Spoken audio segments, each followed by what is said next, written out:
దివ్యవాణి TV ప్రేక్షకులకు నమస్కారం. Good Samaritan కార్యక్రమానికి స్వాగతం. బ్రదర్ జోసెఫ్ తంబి గారు అంటేనే ఒక అద్భుతమైనటువంటి మహోన్నతమైనటువంటి శక్తి. వారి యొక్క భక్తి, వారి విశ్వాసం, వారి పంచగాయాలు విశ్వాసులకు, మరి ముఖ్యంగా కథోలిక సంఘానికి వారు ఒక దేవుడిచ్చినటువంటి గొప్ప వరం. వారి ఆధ్వర్యంలో మరి ఆ రోజుల్లో మొదలుపెట్టినటువంటి సెయింట్ జోసెఫ్ ఓల్డేజ్ హోమ్ అని ఆ రోజుల్లో ఉండేది. తర్వాత కపూచియన్స్ ఫాదర్స్ ఈ యొక్క వారు ఇక్కడ సేవకు వచ్చిన తర్వాత శాంతి భవన్ వృద్ధుల ఆశ్రమం అని ఒకటి స్టార్ట్ చేశారు. మరి అది ఎప్పుడు స్టార్ట్ చేశారు, ఎలా స్టార్ట్ చేశారు, ఆ యొక్క వృద్ధుల అనాథాశ్రమం గురించి ఫాదర్ పాలడుగు జోసెఫ్ గారు, వరంగల్ మేత్రాసనం, నెరిమెట్ట గ్రామ నివాసి, వారి యొక్క గురుత్వ జీవితం కూడా ఎంతో ఉన్నతమైంది. వారు ఈ ఆశ్రమాన్ని నిర్వహిస్తున్నారు.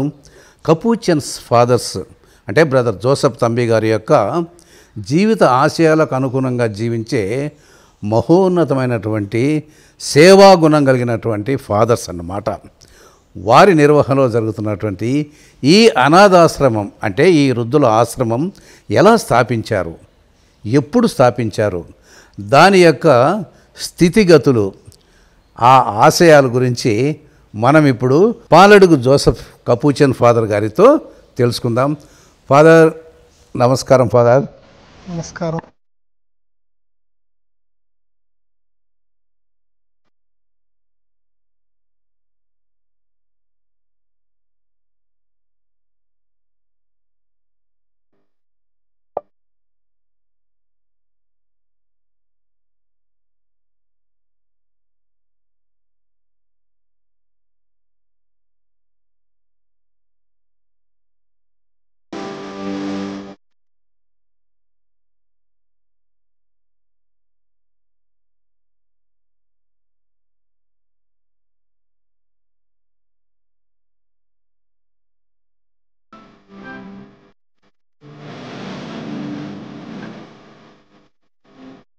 ఫాదర్, ఇంతవరకు మీరు చెప్తున్నటువంటి విషయాలు నిజంగా జోసెఫ్ తంబి గారి యొక్క అద్భుత ఆయన మానవత్వం గురించి కూడా చాలా అర్థమవుతుంది. వారికి వృద్ధుల పట్ల ఉన్న ప్రేమ, ఆ ఆత్మీయత నిజంగా చాలా గొప్పది. ఫాదర్, ఇప్పుడు ఇక్కడున్న వృద్ధులు అంటే ఇక్కడ చేరేవాళ్ళు, మీరు వారికి ఎలా ప్రవేశం కల్పిస్తారు, అలాంటి విషయాల గురించి కాస్త వివరిస్తారా? ఇక్కడ చాలామంది ఎవరు దిక్కులేనటువంటి వారు, ముఖ్యంగా తల్లిదండ్రులు ఉన్నా కానీ, వారి యొక్క బిడ్డలు ఉన్నా కానీ వారిని మేము తీసుకోం. ఎందుకంటే వారి యొక్క బిడ్డలు కావచ్చు, వాళ్ళు చూసుకోవాలి కాబట్టి.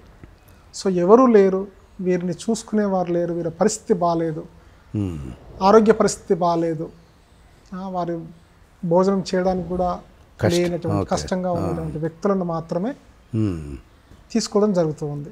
చాలామంది వస్తారు, సిస్టర్ని సంప్రదిస్తారు, నా దగ్గరికి వస్తూ ఉంటారు. మేము కూడా వారి యొక్క ఆధార్ కార్డు తీసుకొని రమ్మని చెప్తాం.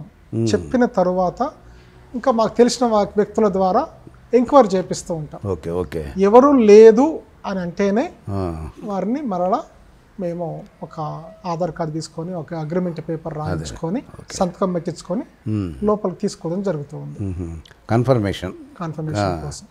తర్వాత ఫాదర్, ఇప్పుడు మీ నిర్వహణలో జరుగుతున్నటువంటి ఈ వృద్ధుల ఆశ్రమంలో చాలామంది సిస్టర్స్ని కూడా చూసాం మేము. అంటే వాళ్ళు ఏ సభకు చెందిన వాళ్ళు మీకు అంటే మన కపూచియన్ ఫాదర్స్ ద్వారా మీకు ఎలా వాళ్ళు అంటే ఈ సేవలో పాల్గొంటున్నారో కాస్త వివరిస్తారా?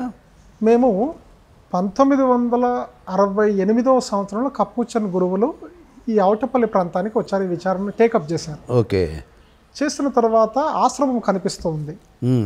ఈ ఆశ్రమాన్ని నడిపించాలంటే గురువులు మేము పైకి చూసుకోగలుగుతాం, కానీ సేవలు చేయాలి అంటే ఒక నర్సెస్ కానీ, ఆడవారు అయితే ఇంకొక తల్లిలాగా చూసుకునే వ్యక్తులు ఉంటారు. కాబట్టి ఏ సిస్టర్స్ని ఇక్కడ తీసుకొని రావాలని ఆలోచనలో ఉన్నాం. ఇంతకు ముందుకు ఈ విచారణలో సిఎస్ఏ సిస్టర్స్, క్యాటకిస్ట్ సిస్టర్స్ ఇక్కడ ఉండేవారు. ఉన్న తర్వాత వారిని మేమేం చేసామంటే వారికి వేరే స్థలం కొనుక్కొచ్చి ఓకే వాళ్ళ స్కూల్ స్థలం ఇక్కడ మేము తీసుకొని వారికి వేరే వాళ్ళకి ఇచ్చేసాం, అక్కడ వాళ్ళకి ఇచ్చేసి అది పంపించాం. ఇక్కడ మాతో పాటు మా యొక్క ఫ్రాన్సిస్కన్ యొక్క స్పిరిచువాలిటీకి అనుగుణంగా ఉండే వ్యక్తులు ఎవరుంటారంటే మా ఫ్రాన్సిస్కన్ సిస్టర్స్ అయితే బాగుంటుంది అనే కోరికతో మా యొక్క గురువులు కపూచన్ గురువులు ఏం చేశారంటే FCC అమ్మగారు ఫ్రాన్సిస్కన్ క్లారిస్ సిస్టర్స్ ఇక్కడ విజయవాడలోనే వారి యొక్క ప్రావిన్స్ ఉంది. సో ఆ సిస్టర్స్ని సంప్రదించారు. అందుకనే మాలాగానే మాకు ఏ విధంగా తాడు ఉంటుందో ఆ సిస్టర్లకు కూడా అలానే ఫ్రాన్సిస్కన్ సిస్టర్స్ కాబట్టి వారిని తీసుకొని ఇక్కడ వారు సేవలు అందిస్తూ ఉన్నారు. ఆ ఇద్దరు సిస్టర్లో ఒక సిస్టర్ తప్పనిసరిగా నర్స్ అయి ఉంటుంది.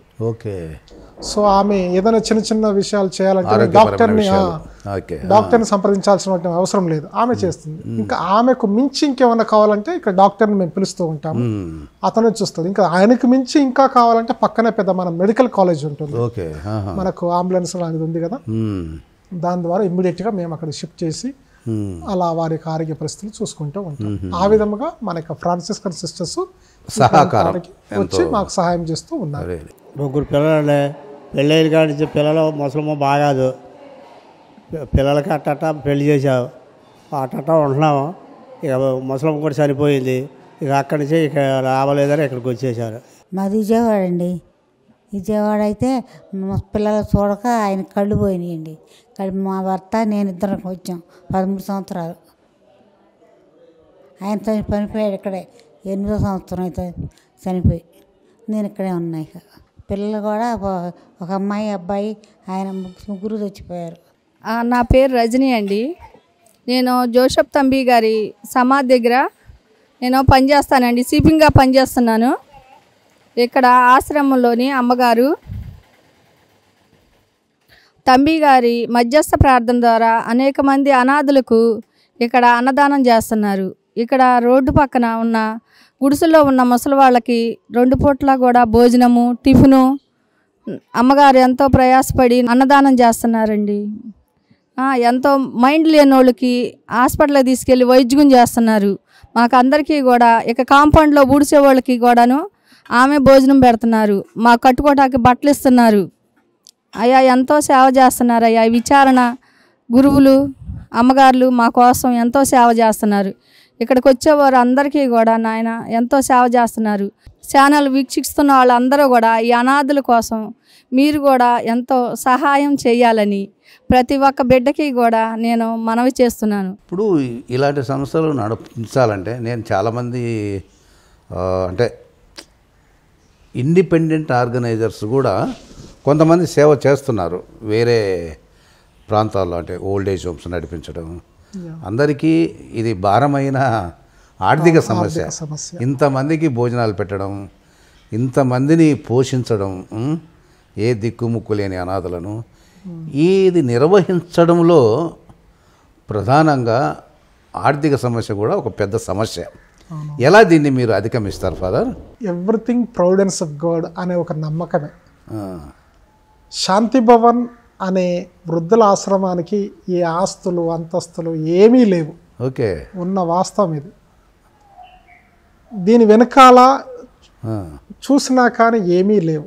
కేవలం ఈ పుణ్యక్షేత్రంలో తంబి గారి యొక్క అతన్ని నమ్మి వచ్చినటువంటి ధర్మ ద్వారా కావచ్చు, దానికంటే ఎక్కువగా చాలామంది వ్యక్తులు హైందవులు, ముస్లింలు, క్రిస్టియన్స్, క్యాథలిక్స్ ఎలాంటి తారతమ్యం లేకుండా మన ఆశ్రమంలో కూడా వీరు హిందువులని ఓన్లీ క్యాథలిక్స్ మాత్రమే కాదు, ఎలా యూనివర్సల్ వాళ్ళ కుల మత భేదాలు ఏమీ లేవు. అందరిని మేము ఒక మానవత్వంతో వారిని మేము చెదరిస్తాం.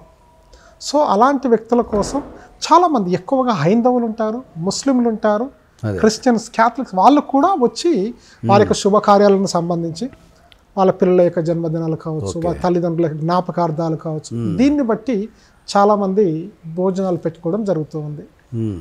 ఈరోజు మేము ఆల్రెడీ ఒక నెల 2 నెలలు ముందుగా అడ్వాన్స్గా బుక్ చేసుకుంటూ ఉంటారు. అంతేకాని దీనికి ఏదో కేవలం రేపు ఏమొస్తుందని ఆలోచించాం మేము. ఈరోజు గడిస్తే సరిపోతుంది. కానీ చాలామంది దేవుని యొక్క కృప వలన తంబి గారి యొక్క మధ్యస్థ ప్రార్థన ద్వారా. తంబి గారు ఆ రోజు చెప్పారు కాబట్టి ఇది ఇంకా కొనసాగుతూనే ఉంది. ప్రతిరోజు ఎవరో ఒకరు వచ్చి ఆశ్రమానికి ఏదో ఒక సబ్బుల సహాయం కావచ్చు, లేకపోతే మన వరి అదే కృతజ్ఞతగా వడ్ల బస్తాలు కావచ్చు, ఇలా ఏదో ఒక వస్తువు రూపంలో ఇచ్చిపోతూ ఉంటారు.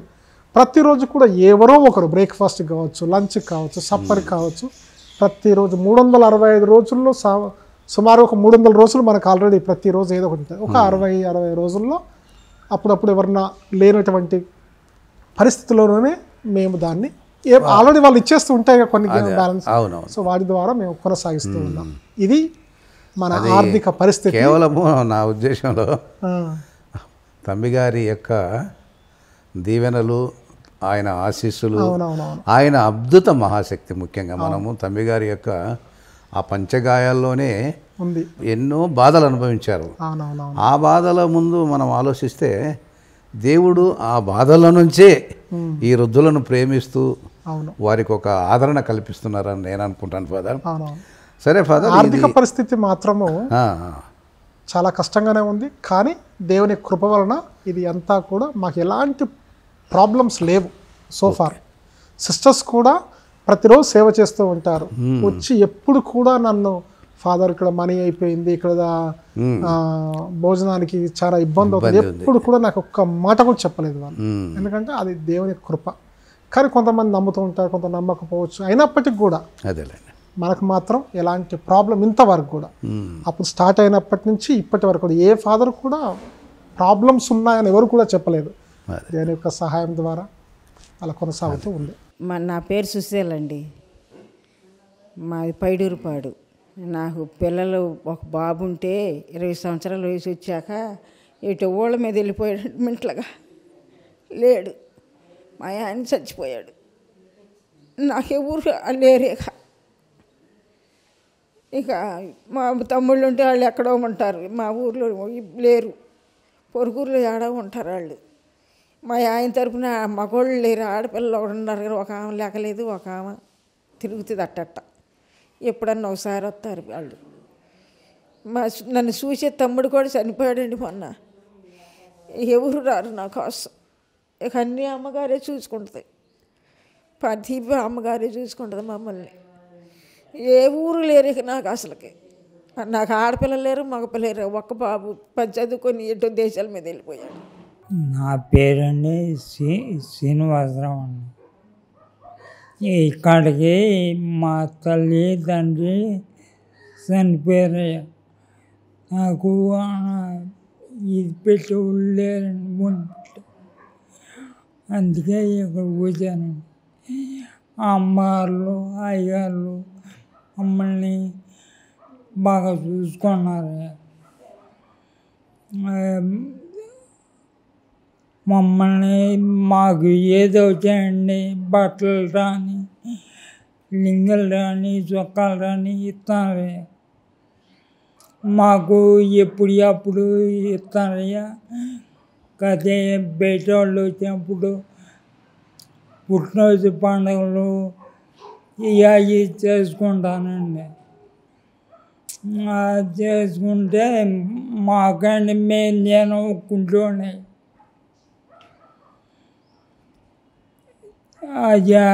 మమ్మల్ని బాగానే చూసుకున్నారు. ఒక గాజు బొమ్మలే మమ్మల్ని చూసుకున్నారు. మాకు ఏ లోటుబాటు లేదండి.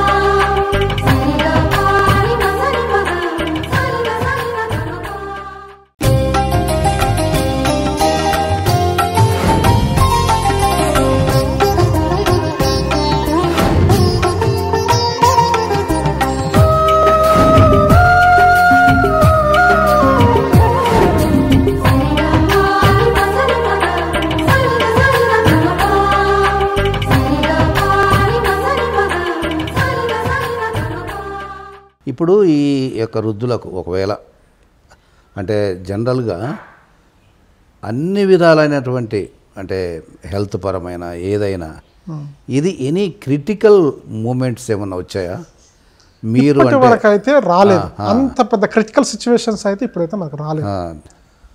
మామూలుగా చిన్న చిన్న జ్వరాలు కావచ్చు, చిన్న చిన్న సిక్నెస్లు వచ్చినప్పుడు మనం మెడికల్ కాలేజ్ తీసుకొని అప్పుడు వచ్చిన కరోనా టైంలో పరిస్థితి ఏంటి ఫాదర్?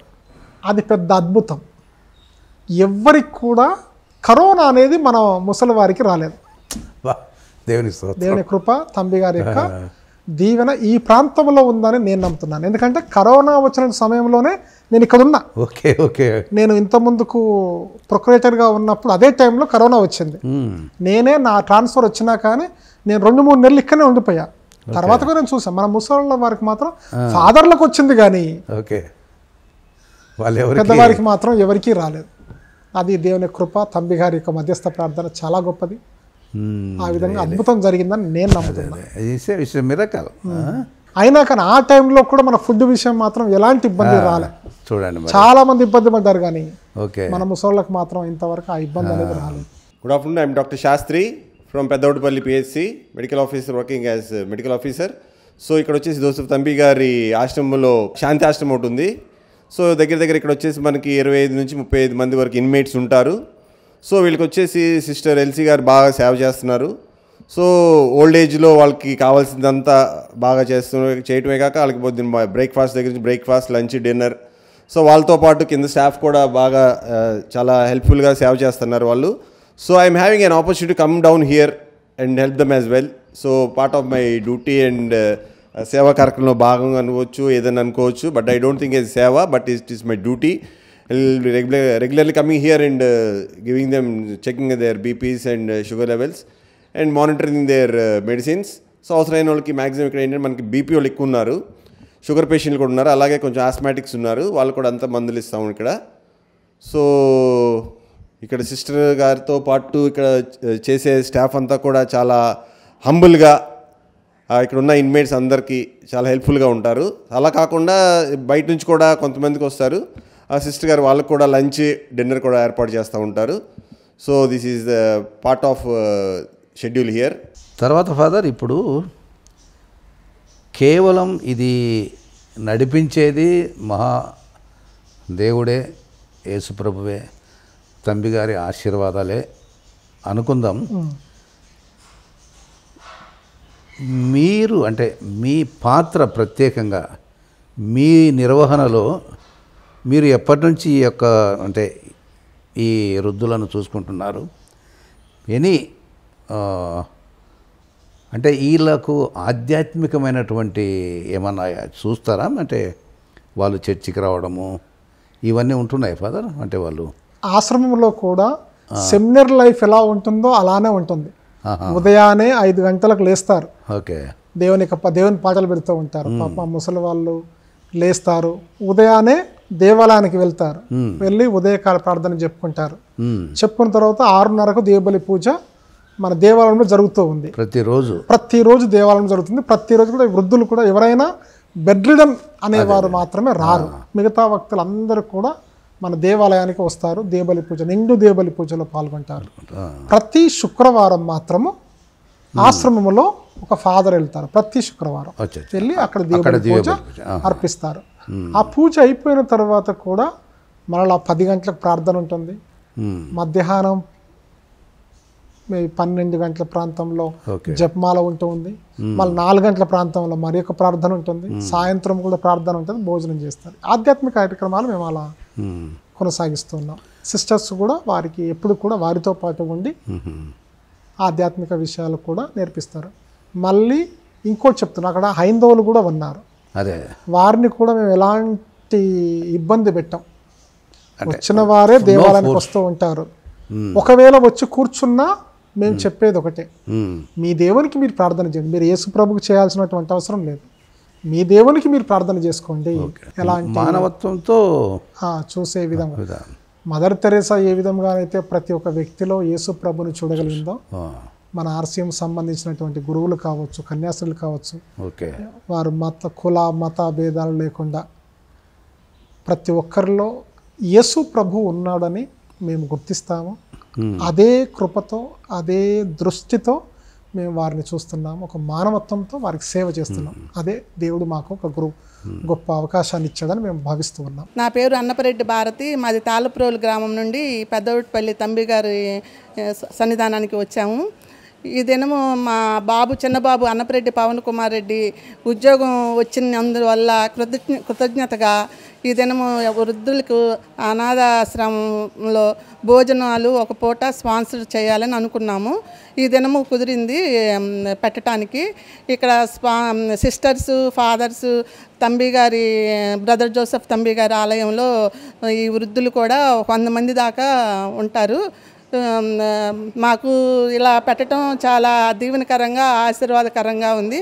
వృద్ధులు కూడా భోజనాలు తింటుండగా మాకు చాలా సంతోషంగా ఉంది.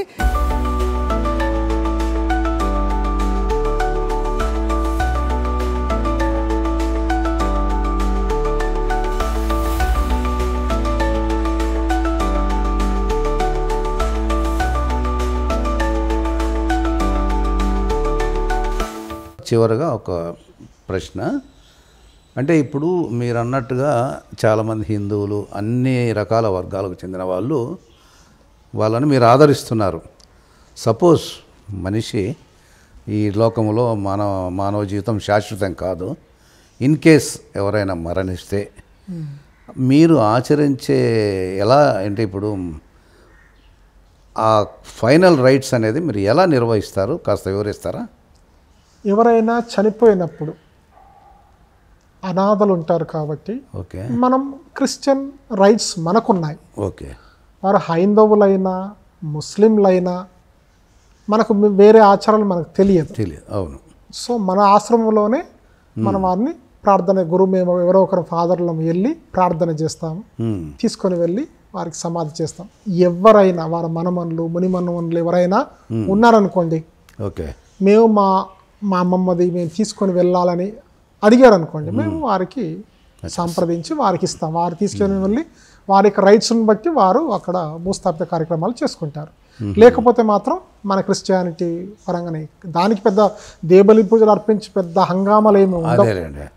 దేవాలయం తీసుకొని వెళ్తాం, ఆ బాడీని తీసుకుని వెళ్ళి కొద్దిసేపు గంట సేపు అలా పడుకోబెట్టి అందరం కూడా మనకు ప్రార్థన చేసుకొని గురువు కూడా ప్రార్థన చేసి తీసుకుని వెళ్ళి భూస్థాపిత కార్యక్రమం చేస్తాం.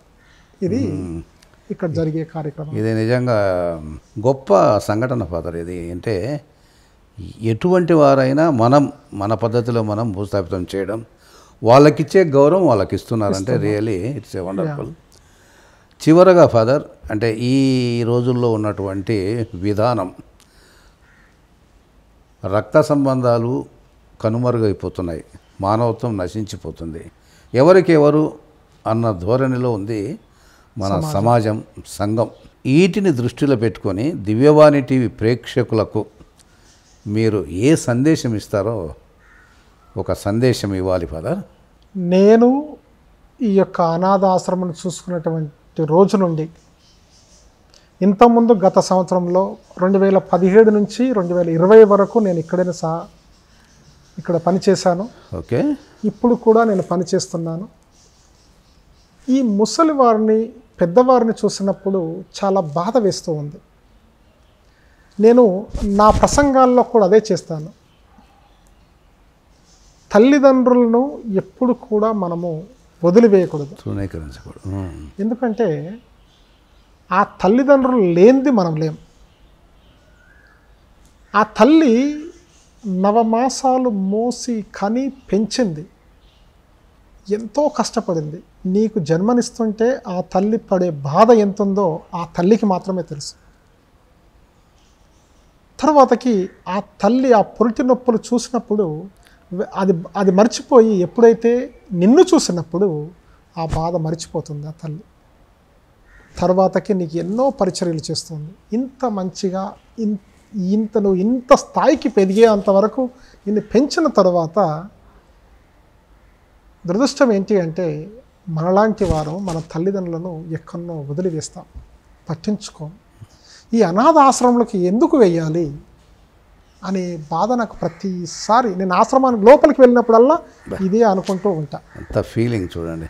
నేను పూజ ప్రసంగంలో కూడా ఇదే చెప్తాను, దయచేసి మీ బిడ్డలను మీ తల్లిదండ్రులను వదిలివేయకూడదు. వారు కూడా నీ బిడ్డల్లానే నీ పిల్లల్ని ఎలా చూసుకుంటున్నావో వారిని కూడా అదే విధంగా చూసుకో. ఇలా చూసుకోవడం ద్వారా ఈ యొక్క ఆశ్రమాలు అనేవి ఉండవు అని చాలాసార్లు అనిపిస్తూ ఉంది. నేను అక్కడ ఆశ్రమంలో నడుస్తూ ఉన్నప్పుడు చూస్తే కొంతమందిని చూసినప్పుడు పాపం వాళ్ళు బెడ్ రిడన్లో ఉన్నప్పుడు వాసన వస్తూ ఉంది. అయినా కానీ మనం భరించాలి, ఎందుకంటే వారు దేవుని రూపంలో సృష్టించబడినటువంటి వ్యక్తులు. నేను నా తల్లిని నా తండ్రిని వదిలివేసి సెమినార్లో జాయిన్ అయినప్పుడు ఇదే నా జీవితం అనుకున్నాను కదా. సో అదే విధముగా అదే తల్లిదండ్రులు వీరిలో కూడా ఉన్నారు, ఈ అనాథల్లో కూడా ఉన్నారు, ఈ దిక్కులేని వారిలో కూడా ఉన్నారు అని నేను భావిస్తాను. సో ఆ విధముగా వారికి ఎప్పుడు నేను వెళ్ళినా కానీ అమ్మ బాగున్నావా అని చేతు మీద వేసి ఇలా పలకరిస్తూ ఉంటాను. ఎందుకంటే ఆప్యాయంగా పలకరించాలి, ఎందుకంటే ఆమె కూడా నా తల్లి రూపంలో ఉన్నటువంటి. ఈరోజు నా తల్లి లేదు, కానీ ఆవిడలో నా తల్లి నేను చూడగలుగుతాను, అతనిలో నా తండ్రిని చూడగలుగుతున్నాను. నాకంటే చిన్నవారు అక్కను తమ్ముడులాగా చూసి భావించి నేను వారిని చేరదీస్తాను. సో ఇది ఇక్కడి పరిస్థితి. అందుకని ఆ విధంగా నేను వారికి నేను ప్రసంగంలో కూడా ఆశ్రమానికి పూజకి వెళ్ళినప్పుడు కూడా మీరందరూ కూడా మనందరం ఒక కుటుంబం, తంబి గారి యొక్క కుటుంబం. ఇక్కడ ఎలాంటి మతం లేదు, ఎలాంటి కులం లేదు, మన మానవత్వంతో మన కుటుంబం ఏంటంటే మన ఇంటి పేరు కూడా తంబి కుటుంబం అని చెప్తూ ఉంటాను ప్రసంగంలో. చాలా సంతోషం. మనందరం కూడా ఇక్కడ ఎవరో నువ్వు ఆ ఊరు నుంచి ఈ ఊరు నుంచి అని కాదు, మనందరం కూడా రక్త సంబంధికులం, తంబి గారి యొక్క రక్త సంబంధంలో పెరిగినటువంటి వ్యక్తులము. అందుకనే తంబి గారిని వారిలో చూడాలి, మరిదాస్ గారిలో చూడాలి, జోసఫ్ ఫాదర్లో చూడాలి, ప్రేమ్లో చూడాలి.